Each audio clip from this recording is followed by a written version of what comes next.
Good afternoon everyone. आज एक वाकया जो अभी पीछे कुछ दिनों में मेरे साथ हुआ है आपके साथ शेयर करना चाहती हूँ।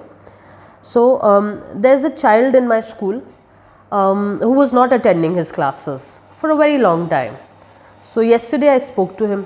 मैंने उनके पेरेंट्स को पिछले हफ्ते बोला था, तो उनके पेरेंट्स ने मुझे बोला कि वो किसी कॉम्पिटिटिव एग्ज़ाम की तैयारी कर रहे हैं, जिस करके वो कोचिंग इंस्टीट्यूट पे उनका ज़्यादा ध्यान है और वो स्कूल कम आना चाहते हैं। तो कल फिर उस बच्चे से मेरी बातचीत हुई।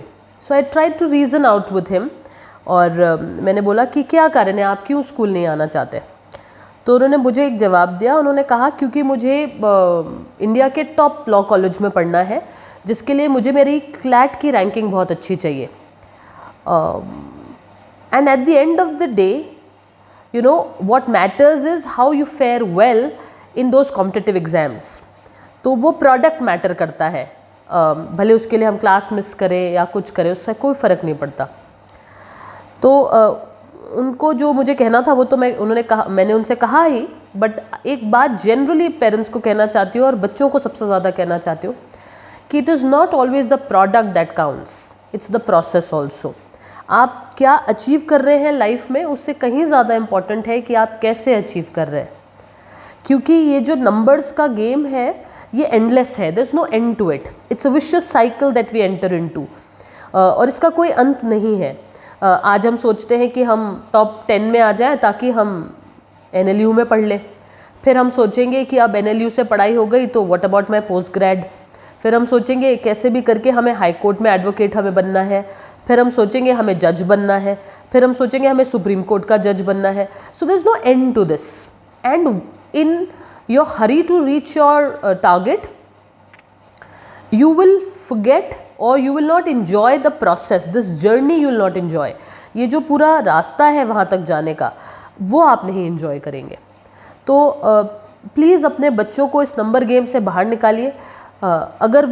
अगर देखिए एम्स में जाना या NLU में जाना या IITs में जाना हैप्पीनेस की गारंटी है, या फॉर दैट मैटर IIMs में भी जाना अगर हैप्पीनेस की गारंटी है, तो ज़रूर अपने बच्चों को पुश करिए कि आप पक्का IIM अहमदाबाद से, IIM बैंगलोर से, NLU से पढ़ाई करो, ताकि आप खुश रहोगे उसके बाद। अगर है तो ज़रूर करिए, पर ऐसा होता नहीं है। It is just one college और it is just one degree that they acquire from that college. वो एंड थोड़ी ना है लाइफ का। तो जो एजुकेशन है, जैसे ये खासकर मैं उन बच्चों के लिए बात कर रही हूँ जो नॉन अटेंडिंग बनते हैं, और पेरेंट्स भी इस प्रैक्टिस को एनकरेज करते हैं कि नहीं आप कोचिंग करो, चाहे I don't want to name the coaching. School जो शिक्षा देता है वो कोई कोचिंग इंस्टीट्यूट नहीं देगा, बिकॉज ये जो प्रोडक्ट वाली बात है ये कोचिंग इंस्टीट्यूट्स मार्केट करते हैं। वो उनको, क्योंकि उनके लिए आप एक रैंक होल्डर हैं और वो आपको यूज़ करेंगे for their branding, for their advertising. तो प्लीज़ इस गेम में मत आइए। Don't fall prey to this bait. ये जो आपको बेट दिखाया जा रहा है कि भाई कोचिंग इंस्टीट्यूट में जा कर के और क्लैट में हो जाएगा या नीट क्लियर कर लेंगे, बच्चों की बातों में मत आइए। वो आपको कन्विंस कर लेते हैं कि नहीं हमें कोचिंग इंस्टीट्यूट। अच्छा हाँ, एक और चीज़ जो मैं बताना भूल गई, कोचिंग इंस्टीट्यूट्स वाले आपके बच्चे की सही स्थिति से आपको कभी अवगत नहीं कराते। They never tell you the accurate picture of your world. वो आपको हमेशा बोलेंगे नहीं तो बहुत अच्छा है, टॉप 10 में है, ऑल इंडिया रैंकिंग लेकर के आएगा। मैं आज तक किसी पेरेंट्स से नहीं मिली जिसने मुझे ये फीडबैक दिया है कि नहीं कोचिंग वाले भी कह रहे हैं अच्छा नहीं है पढ़ाई में।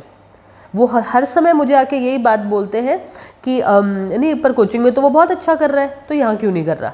कोचिंग वाले तो इसकी बहुत तारीफ़ करते हैं। See they will never give you an accurate picture of where your world stands.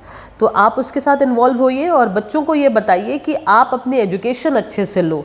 जो वाक़या मैं कल का आपको बताना चाहती हूँ वो ये कि हमारे स्कूल में एक स्पेशल विंग भी है, जो जहाँ स्पेशल बच्चे, डिफरेंटली एबल्ड बच्चे आते हैं।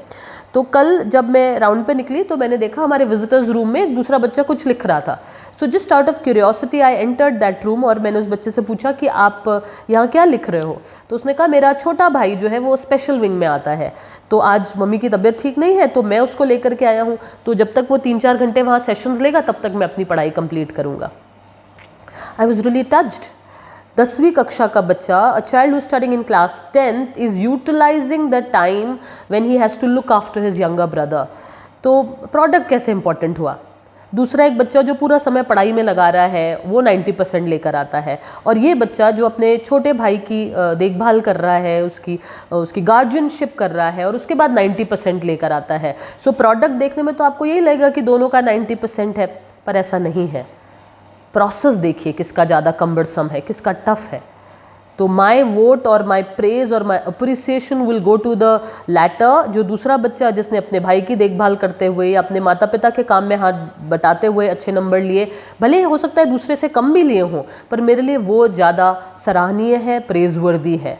सो ये छोटी छोटी चीज़ें ना अपने बच्चों से डिस्कस करते रहिए, और बच्चों से खासकर मैं ऐसी बातें करते रहना चाहती हूँ, क्योंकि मुझे ऐसा लगता है कि उन्हें पता होना चाहिए कि एंड रिज़ल्ट उतना इम्पॉर्टेंट नहीं है, वो पूरी जर्नी बहुत इम्पॉर्टेंट है जैसे आप उस एंड रिज़ल्ट तक पहुँचते हैं। So I hope it makes sense to you all. Thank you.